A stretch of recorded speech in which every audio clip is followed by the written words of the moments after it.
I think ছাত্রদলের এত বড় দুঃসাহস হয় নাই যে তারা গিয়ে হল দখল করার মতো দুঃসাহস দেখাবে আর কি। এই জামাতের জিএস না, এইটা আপনাকে অবশ্যই মাইন্ডে রাখতে হবে। কথায় কথায় একজনকে বলবেন যে আমি সাদাকে সাদা বলবো, কালোকে কালো বলবো, আবার আপনি বলতেছেন যে আমি জামাতের জিএস।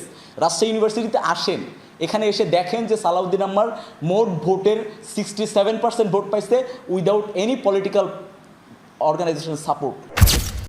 আমি একটু রাকসু জিএস সালাউদ্দিন আম্মার কাছে যেতে চাই। আম্মার, আপনার কাছে বিনীত জিজ্ঞাসা হচ্ছে, ধরেন আপনার মেয়াদ শেষ হবে, আপনার পরবর্তীতে আরেকটি ছাত্র সংসদ নিশ্চিতভাবে আসবে যদি নিয়মিত ছাত্র সংসদ নির্বাচন হয়।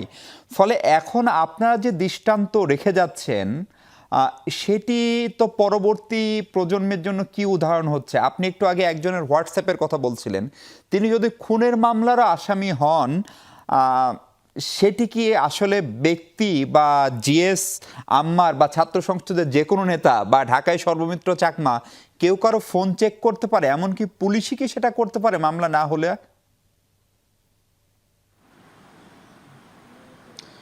সেখানে পুলিশ উপস্থিত ছিল, প্রক্টোরিয়াল বডি ছিল, এবং সেই ছেলেটাই যে নিজে সংশ্লিষ্ট এখন না, বা এখন কি কাজ করতেছে না করতেছে, সে নিজে বলল যে ভাই আমার ফোনটা চেক করেন আপনি, এবং সে নিজে দেখাইছে। ব্যাপারগুলো এমন না যে তার ফোনটা ফোর্সলি চেক করা হয়েছে, এমন কিছু না আর কি। প্রথম ব্যাপার হচ্ছে এটা। আর দ্বিতীয় ব্যাপার হচ্ছে যে মানে আমি বলবো, আপনি প্রথম যে প্রশ্নটা করলেন, নাসির ভাই বললেন যে হল দখল করতে গিয়েছে কিনা ছাত্রদল, আমি একটু সম্পর্ক এই জন্য আমি বলতেছি আর কি, সরি।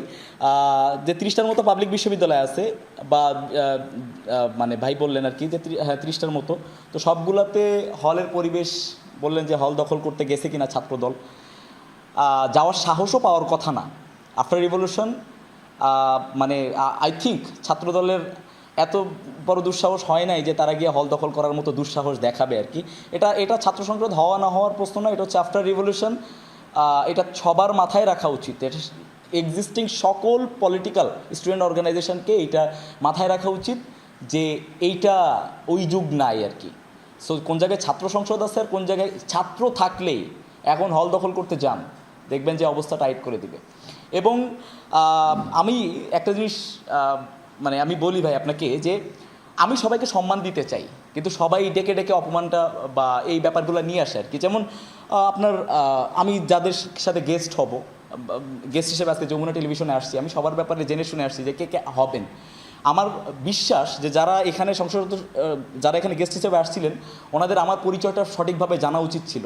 এই যে বিএনপির এমপি মানে অ্যাডভোকেট ফাহিমা নাসরিন আপু, উনি সহ আন্তর্জাতিক বিষয়ক সম্পাদক সম্ভবত, আমি ওনার ব্যাপারে জানছি, জেনে তারপরে আমি ওনার এখানে আসছি। উনি বললেন সাদাকে সাদা বলবে, কালোকে কালো বলবে। উনি এখনও পর্যন্ত এটা জানেই না যে দ্বিতীয় বৃহত্তম বিশ্ববিদ্যালয় রাজশাহী বিশ্ববিদ্যালয়ের সেন্ট্রাল জিএস একজন স্বতন্ত্র ইলেকশন করে এখানে জিতছে। সে কখনোই এই জামাতের জিএস না, এইটা আপনাকে অবশ্যই মাইন্ডে রাখতে হবে। কথায় কথায় একজনকে বলবেন যে আমি সাদাকে সাদা বলবো, কালোকে কালো বলবো, আবার আপনি বলতেছেন যে আমি জামাতের জিএস। রাজশাহী ইউনিভার্সিটিতে আসেন, এখানে এসে দেখেন যে সালাউদ্দিন আম্মার মোট ভোটের 67% ভোট পাইছে without any political organisation support. So আপনাকে ওইভাবে কথা বলতে হবে। আপনি বিএনপির সাপোর্ট দিয়ে আপনি ইলেকশন করছেন, আমি বলতে পারি। আমি এটা কেন বলতেছি, বিএনপির আপনি এমপি হয়েছেন, যদি আপনি ইলেক্টেড এমপি হন তাহলে সেখানে আপনি ভোট করছেন। জিয়াউর রহমানের যত অবদান ছিল বাংলাদেশের জন্য, খালেদা জিয়ার জন্য যত অবদান ছিল বাংলাদেশে, তারেক রহমানের যত অবদান ছিল বাংলাদেশে, সব কিছু মিলায় আপনার জন্য ভোট কাউন্ট হয়েছে, এবং আপনার নিজের ক্যারিয়ার। যারা স্বতন্ত্র ইলেকশন করছে আমার মতো, তাদের নিজের ক্যারিয়ার নিজেকে তৈরি করতে হয়েছে। এই জন্য কোনটার সাথে কোনটা মিলাবেন না দয়া করে। পরিষ্কার। কিন্তু আপনি কি এখনো স্বতন্ত্র হিসাবে আছেন, না আপনি বিশেষ কোনো দলের সমর্থন পাচ্ছেন? আমি 100% এখনো পর্যন্ত স্বতন্ত্রভাবেই ফাংশন করতেছি। এই জন্য আমি এত ফাংশন করতে পারি। আমাকে কেউ আটকানোর নাই। উপরমহল থেকে কেউ বলে না যে হ্যাঁ এখানে আন্দোলনটা থামায় দাও। উপরমহল থেকে কেউ বলে না যে এইটাতে এতবার এটা করো না, ওইটা করো না। আমি স্পষ্টভাবে আমি আপনাদেরকে জানাই দিই, ভালো যেটা কি যা কিছু হচ্ছে রাজশাহী বিশ্ববিদ্যালয়ের সব কিছু ছাত্রদের কল্যাণে হচ্ছে, খারাপ যেটা হবে আমার মাধ্যমে আমি আমার দায় নিয়ে নিব।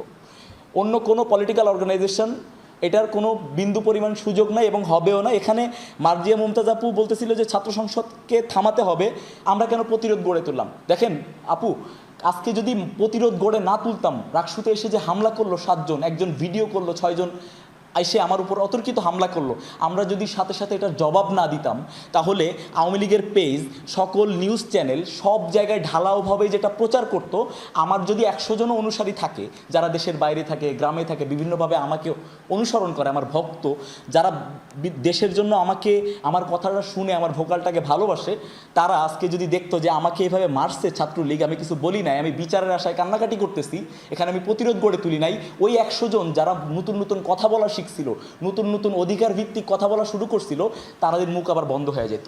এই জন্য এখানে প্রতিরোধ গড়ে